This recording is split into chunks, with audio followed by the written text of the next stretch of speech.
Amos Alexander എന്ന് പറയുന്നത് ഞാനാ. സ്റ്റിൽ ജാഫ്രിക്കയുടെ ക്വാളിറ്റി, ജാഫ്രിക്ക ഭയങ്കര ഗ്രൗണ്ടഡാണ്.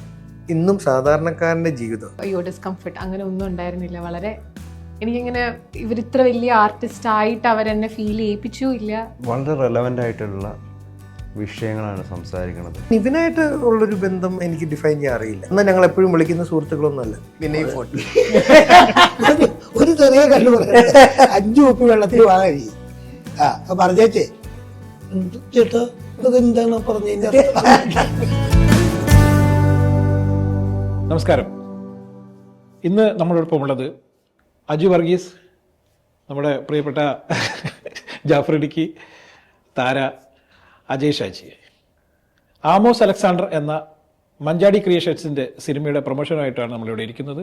നമസ്കാരം എല്ലാവർക്കും. നമസ്കാരം.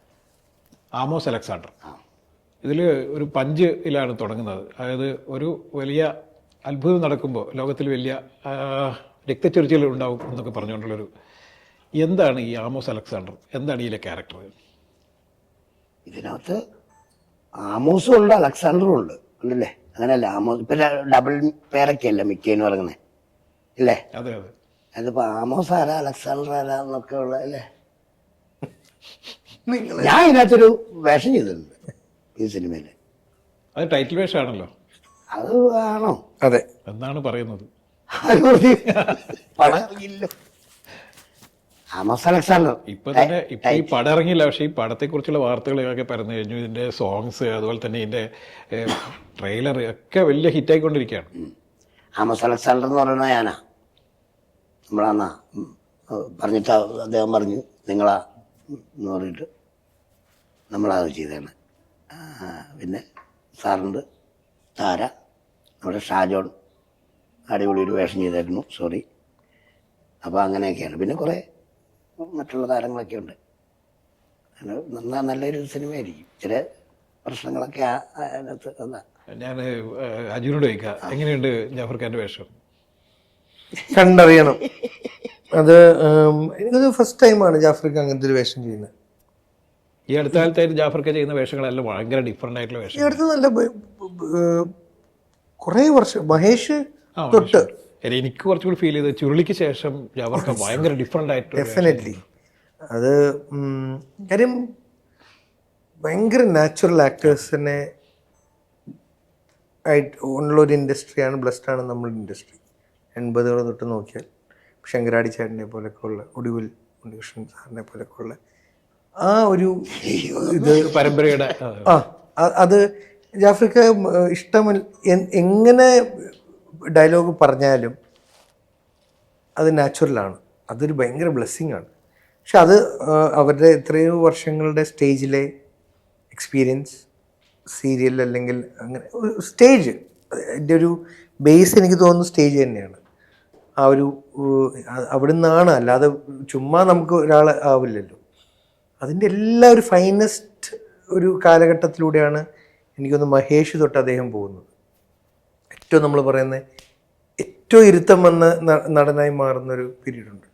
അപ്പം അതിൻ്റെ ഫൈനസ്റ്റ് ടൈമിൽ തന്നെയാണ് അദ്ദേഹം ആമോസും പ്ലേ ചെയ്തേക്കുന്നത്. ഇപ്പം ആമോസ് ഡബ് ചെയ്യാൻ ചെല്ലുമ്പം അദ്ദേഹത്തിനുള്ള കോമ്പിനേഷൻ സീനിൽ ഹെഡ്ഫോണിൽ അദ്ദേഹം ഡയലോഗ് പറഞ്ഞ ത്രോ അന്ന് വളരെ പതുക്കെ, പക്ഷെ ആ ശക്തമായ പറഞ്ഞ ആ ഡയലോഗിൻ്റെ ഒരു പഞ്ച്, അത് ഞാൻ അജയ് അടുത്ത് എത്ര പ്രാവശ്യം ചോദിച്ചല്ലേ, ഇത് ഈ മനുഷ്യൻ എങ്ങനെ ഇങ്ങനെ സൗണ്ട് ചെയ്യിക്കുന്ന ഒരു ഡയലോഗ്, നീ എവിടെയായിരുന്നു എന്നുള്ളത് പോലും പുള്ളി ചോദിക്കും.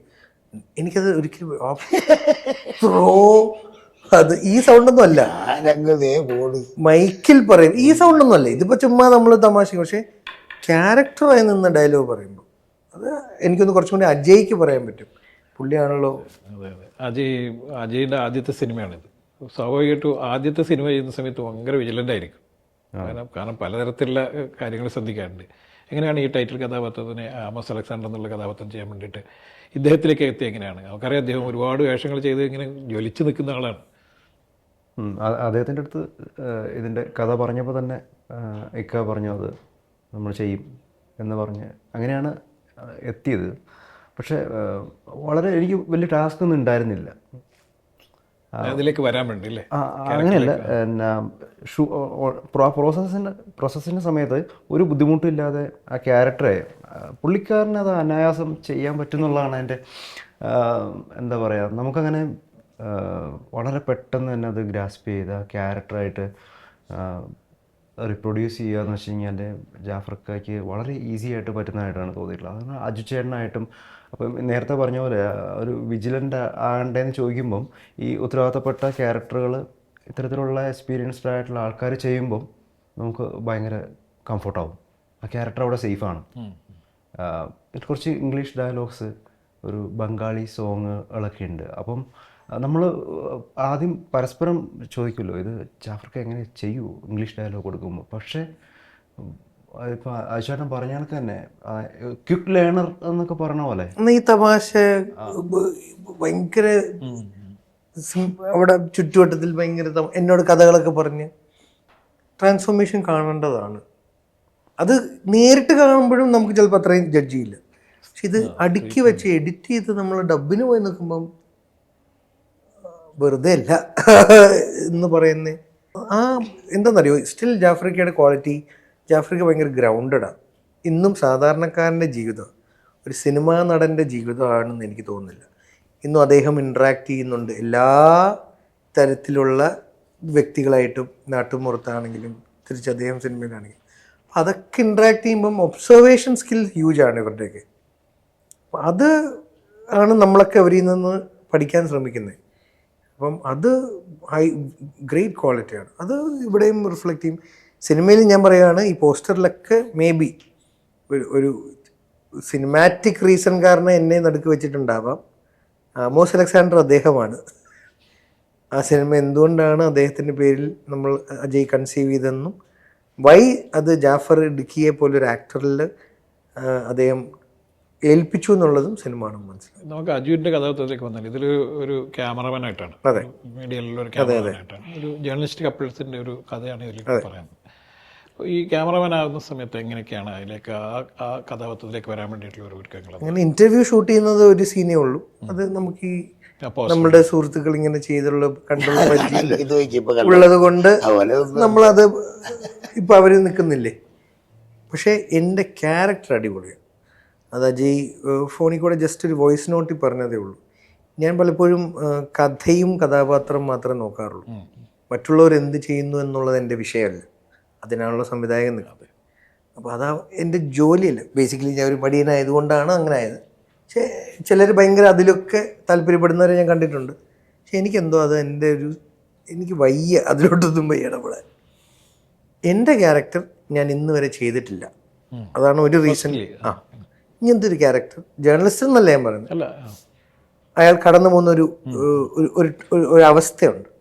എൻ്റെ ലവ് ഇൻട്രസ്റ്റ് അല്ലെങ്കിൽ എൻ്റെ ആണ് താരയുടെ ക്യാരക്ടർ അവിടെ തീരുന്നില്ല. താരയും പിന്നെ ജാഫർ ഇടുക്കിയും കൂടെ ഒരു എപ്പിസോഡ് സ്റ്റാർട്ട് ചെയ്യുവാണ്. അപ്പം അതൊക്കെയാണ് ഈ കഥയിൽ അജയ് പറയാൻ ഉദ്ദേശിക്കുന്നത്. ത്രില്ലർ ആയതുകൊണ്ട് നമുക്ക് അധികം റിവീൽ ചെയ്യാൻ പറ്റില്ല. എവിടെയെങ്കിലും പറഞ്ഞു കഴിഞ്ഞാൽ പിന്നെ എൻ്റെ ഒരു ത്രില്ല് പോയി. അതെ, പക്ഷേ എങ്കിൽ പോലും ഇപ്പം മലർവാടി വന്നിട്ട് 15 വർഷം കഴിയാണ്. ഇപ്പോൾ 15 വർഷക്കാലം അജു ഒരുപാട് വ്യത്യസ്തമായ വേഷങ്ങൾ ചെയ്തിട്ടുണ്ട്. അതിനൊക്കെ വ്യത്യസ്തമായൊരു വേഷമാണിത് എന്ന് തന്നെ നമുക്ക് പറയാം. തീർച്ചയായും ഫസ്റ്റ് ഓഫ് ഇറ്റ് കൈൻഡ് ഞാൻ ഇങ്ങനത്തെ ചെയ്തിട്ടില്ല.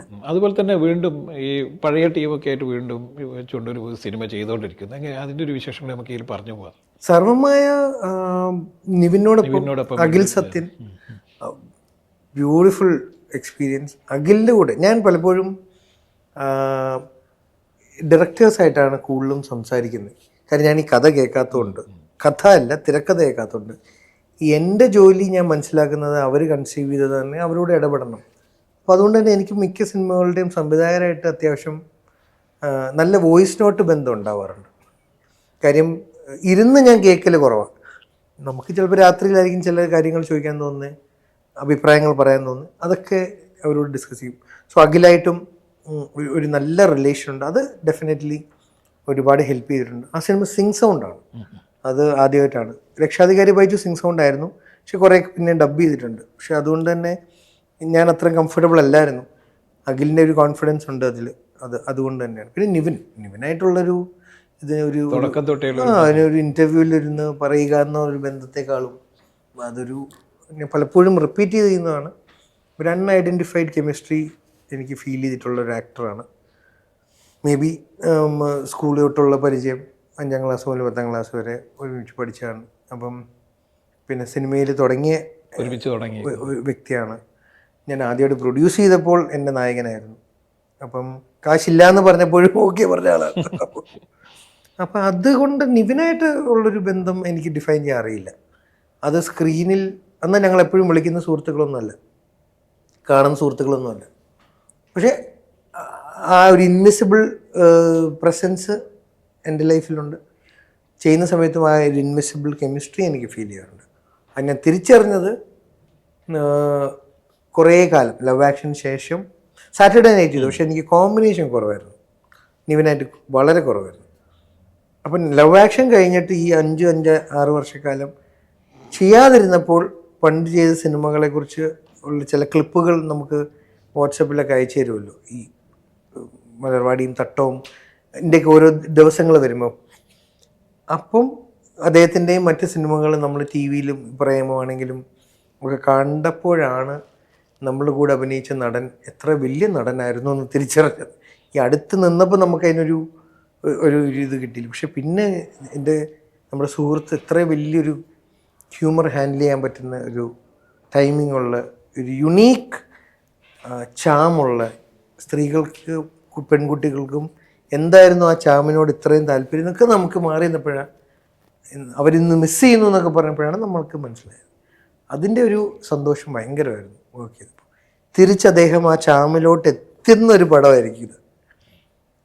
അത്യാവശ്യം ബോഡി വെയിറ്റൊക്കെ നന്നായി കുറച്ച് ആ ചിരി ഉണ്ടല്ലോ, ആ ചിരിയാണ് നിവിൻ്റെ ഒരു എനിക്ക് നിവിൻ്റെ ചിരിയുടെ ഏറ്റവും ഇഷ്ടപ്പെട്ട ഒരു ചിരി ഞണ്ടുകളുടെ നാട്ടിലൊരു ഇടവേള എന്ന സിനിമയുണ്ട്. അതിൻ്റെ ക്ലൈമാക്സിൽ അമ്മയ്ക്ക് അസുഖം മാറിയെന്ന് ഡോക്ടർ അറിയിക്കുമ്പോൾ ഇവർ മൂന്നാറിലെവിടെ ബോട്ടിങ്ങിലാണ്, തേക്കടി വന്നു.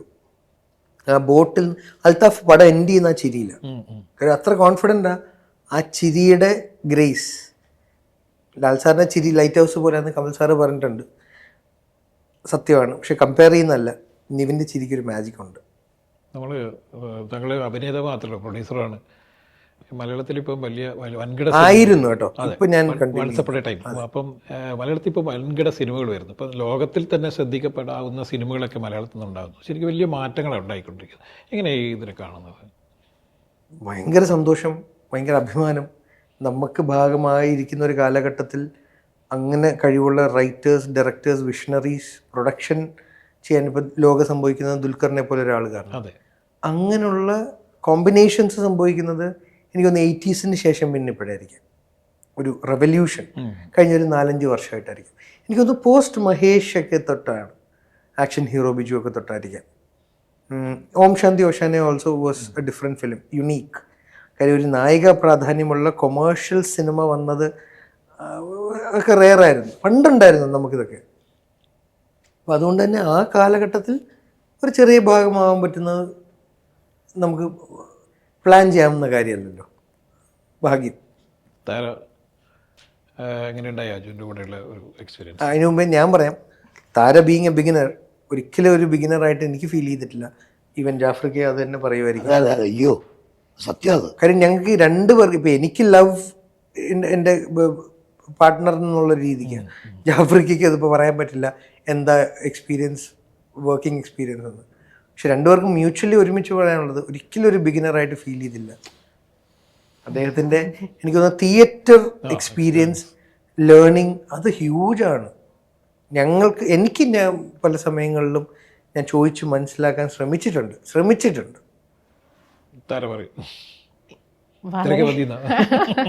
ഞാൻ ആക്ച്വലി ഇപ്പം എന്താ പറയേണ്ടത് എനിക്കറിഞ്ഞൂടാ. പക്ഷെ ഞാൻ വളരെ ബ്ലെസ്ഡ് ആയിട്ടാണ് ഫീൽ ചെയ്യുന്നത്. കാര്യം ഇങ്ങനെയുള്ള ഇത്രയും വർഷമായിട്ട് നിൽക്കുന്ന നമ്മൾ സിനിമ കണ്ട്, ഇപ്പം ജാഫ്രിക്കാനൊക്കെ ഞാൻ സീരിയൽ, മറ്റേ കോമഡി സീരിയൽ അപ്പം തുടങ്ങി ഞാൻ കാണുന്നതാ. അപ്പൊ ഒരു കാലത്ത് ഈ കോമഡിയിൽ അടക്കി വേണം. അതെ അതെ അതെ. പിന്നെയാണ് സീരിയസ് ഒക്കെ പോയത്. സോ അഞ്ചു സുന്ദരികൾ എന്നൊക്കെ പറഞ്ഞിട്ട് അല്ല, പിന്നെയാണല്ലോ സീരിയസ് ആയി പോയത്. ഇപ്പോഴത്തെ കുട്ടികളുടെ മുന്നിൽ നിങ്ങൾ ചുരുളിയും അല്ലെങ്കിൽ മറ്റേ പക്ഷെ ആ ഹ്യൂമർ നമുക്കറിയാം. അതുകൊണ്ടല്ലേ എനിക്ക് ഡോഗ് ഷംസ് ഭയങ്കര ഇഷ്ടമാണ്. ചെറിയ ഒറ്റ സീനാണ്, 2 സീൻ, പക്ഷെ ഡോഗ് ഷംസ് കൾട്ടാണ്. ബിഗ് ബിയില് വന്നിട്ട് എനിക്കൊരു കാര്യം പറയണ്ടെന്ന് പറഞ്ഞിട്ട് അതെ അതെ അതെ ഈ പറഞ്ഞ സീരിയലില് ഈ 8 സുന്ദരി അതിന് 3 സുന്ദരിയുടെ നിങ്ങൾ മാറ്റിയോ? അല്ല, 5 സുന്ദരിയല്ല, 8 സുന്ദരി. അതെ, അതെ, 8 സുന്ദരി. അപ്പൊ ഞാൻ ഇപ്പോഴത്തെ ഇത് അതുമായിട്ടൊന്ന് കൂട്ടി ഗുണിച്ചു നോക്കാറില്ല ഇടയ്ക്ക്. എന്നാ താരോട് ചോദിച്ചതിലേക്ക് പോകട്ടോ, താരയിലേക്ക് അതിന് ആ സമയത്ത് ഞാൻ ചന്ദ്രനോട് ചോദിക്കും, ചന്ദ്രൻ ഇത് ആരാണ് ഈ അവതാരം? എന്തൊരു പെർഫോമൻസ് ആണ്. ഗൂർഖ. അപ്പൊ ആ ഗൂർഖേനെ അന്ന് പിള്ളേരെ ഏതാണ്ട് ഈ 8 മണിക്ക് 7:30 അത് ഉണ്ടായിരുന്നു ആദ്യം. അത് കഴിഞ്ഞിട്ട് 9:30 പോയി. അന്ന് ഈ എൻ്റെ മറ്റേ പാവപ്പെട്ടവർക്ക് കൊടുക്കണവരല്ലേ ഈ ചീപ്പ് കിട്ടിയായിരുന്നു, ഈ ചീപ്പായിട്ട് കിടക്കുന്നവർക്ക് കൊടുത്ത് ചവചയിൽ നിന്ന് കിട്ടുന്ന പുണ്യം വെച്ച് കഞ്ഞി വെച്ച് കുടിക്കാറുണ്ട് എന്നൊക്കെ ഉള്ള ലേല എന്ത് പാവങ്ങൾക്ക് കൊടുക്കാറുള്ളൂ. പക്ഷെ അത് മാറി ചുരുളി വന്നപ്പോഴത്തേക്ക് അവന്മാരെല്ലാം ഹെഡ്സെറ്റും മേടിച്ചു വെച്ച് നല്ല അനത്തരത്തി. അപ്പൊ നോക്കിയ മാറ്റം വന്ന് നല്ല ആ ഡയലോഗിനായിരുന്നു നോക്കിയിരിപ്പോ. ഇത് വന്നപ്പോഴത്തേക്ക് എല്ലാം വെച്ചിട്ടേ മാറിയിരിക്കുക എവിടെയെങ്കിലും നോക്കി. ഏറ്റവും കൂടുതൽ ഹെഡ്സെറ്റ് വിട്ട പടമാണല്ലോ അത്. ഏറ്റവും കൂടുതൽ ഹെഡ്സെറ്റ്. അപ്പൊ അത്ര ആ മാറ്റം പറഞ്ഞു. അതല്ലേ ചാക്കോച്ചാൻ ഒരു ഇന്റർവ്യൂ പറഞ്ഞ് ഞാൻ കേട്ടത്. ചാക്കോച്ചാൻ ഷൂട്ടിന്റെ വീട്ടിൽ വരുമ്പം പ്രിയ ചേച്ചിയും മോനും കൂടെ ചുരുളിയിരുന്ന് കിടന്നത് തുടങ്ങിയതേ ഉള്ളൂ, നിർത്തി. ഒരു ഇന്റർവ്യൂ പറഞ്ഞ് ഞാൻ കേട്ട. അല്ല, പക്ഷെ ഈ ചുരുളിയോട് കൂടി എന്താന്ന് പറഞ്ഞാൽ തെറി ഒരു കോമൺ ആയി മാറിയിരുന്നു. എല്ലാവർക്കും കുഴപ്പമില്ല, അത് കേൾക്കുന്നതിന് ബുദ്ധിമുട്ടില്ല. ചുരുളിക്ക് അതിനുള്ള റീസൺ ഉണ്ട്. അതെ. ആ മലയിൽ അവിടുന്ന് ക്രിമിനൽസ് പോയി താമസിക്കുമ്പോൾ അവരുടെ ഇടയിലെ ഭാഷയുടെ കോമൺ ഒരു നേച്ചർ ആയിരിക്കാം. അതുകൊണ്ട് സൊസൈറ്റിയിൽ കോമൺ ആക്കാൻ ഈ മറ്റേ കള്ള് ഷാപ്പ് ഒറ്റ ദിവസം കൊണ്ട് പള്ളിയായി മാറുന്നൊക്കെ ഉണ്ട്. അതുപോലെയുള്ള മനുഷ്യനും അതുപോലെയുള്ള മനുഷ്യന്മാരാണല്ലോ. അതൊന്നും അറിഞ്ഞിട്ട് വരില്ല, ഞങ്ങളോട് പറഞ്ഞിട്ടുമില്ല.